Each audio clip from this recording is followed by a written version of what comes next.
Inkomoko ya Nyabingi. Umukobwa w'umwami yatwaye inda bajya kumura ku gasozi ka Kagoma mu ngezi ya Burera. Habaga imibu cyane.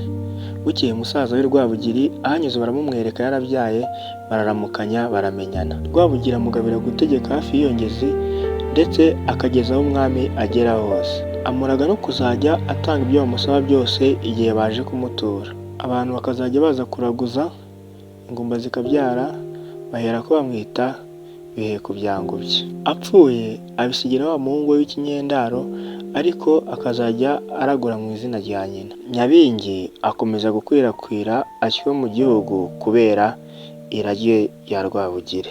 Reka nkubambuze umugani ntuzava ikamugani azasanga ubukombe bw'umugani buziritse ku muganda w'inzu. Ngiye kubabwira inkomoko ya Nyabingi bya Kagarama. Nyabingi kugira ngo asakare mu gihugu ntabwo yari Nyabingi ahubwo ari umukobwa w'umwami. Uwo mukobwa w'umwami ageze aho atwara inda. Kera rero nta mukobwa watwaraga inda. Uwatwaraga inda wese bamujyanaga ku musozi wa Kagoma, bamara kumugezayo bakahamusiga cyane ko habaga imibu cyane.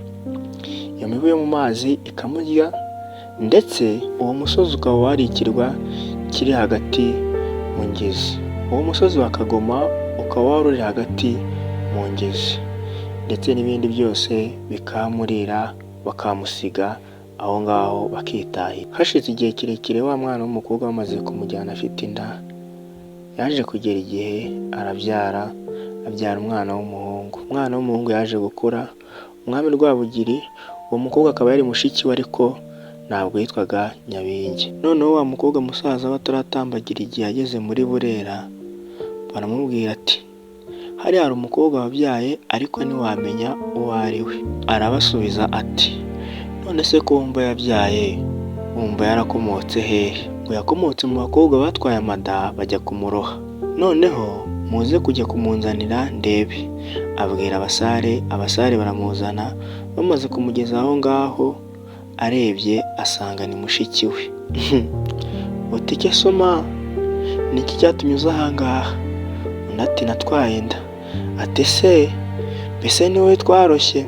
Nyamukobwa ati yego ni njyewe rwose. Umwami aramubwira ati umva rero noneho ugenda ube hano muri Burera, ubugarura bwose ubwigarurire, ariko nibajya bagutura nawe uzajya ubaha ibyo baje kugusaba. Ngo uhaye uburenganzira, aho umwami azajya agera nawe uzajye ugera aho ngaho. Umukobwa aba aho ngaho aratunganirwa. Igihe kigeze umwami aratanga. Amaze gutanga wa mukobwa nawe aba aratanze. Ariko abazaga kuraguza bose bakaza kuraguza iwe. Noneho amaze gutanga hasigara umuhungu we. Noneho abantu bakazajya baza bavuga bati reka tugende kuraguza kwa naka. Bakagenda bakajyayo. Umuntu akaza yamara kugera aho ngaho ati nje kuraguza kwa Nyabingi. Bageze aho ngaho bamuhindurira izina, bamwita Biheko bya Ngobyi, kuko abenshi bajyagayo batabyara bakabyara, bagerayo ari ibimuga bakataha bagenda. Atangira kwitwa Biheko bya Ngobyi. Harabaye ntihakabe, habaye inka n'ingoma, hapfuye imbwa n'imbeba.